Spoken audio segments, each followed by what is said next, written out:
Hello, my name is Amy Sturkey. I am a pediatric physical therapist with about 30 years of clinical experience. I'm here with my co-instructor, and this is Sammy. And we're working on our toe walking series. Sammy is not a toe walker. My toe walker moved out of town, so Sammy was willing to step in for us to help us. In our last video, we worked on lifting up your foot when you're leaning with your back to the wall.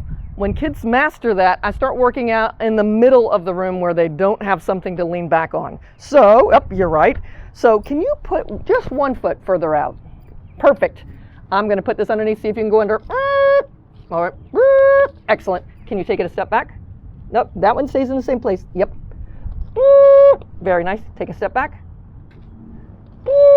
Very nice. And when it's even with the other foot, this is when I start having trouble. Sammy's going to probably be cool.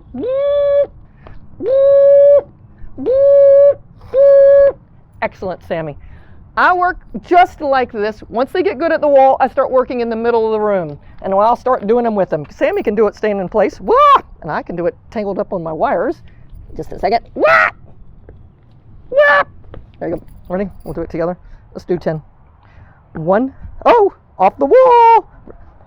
2, 3, 4, 5, 6, 7, 8, 9, 10. What you often see is that overflow in the hands. You saw him do it a couple of times. My toe walkers often do it just to try to help recruit those feet coming up. The hands come up too.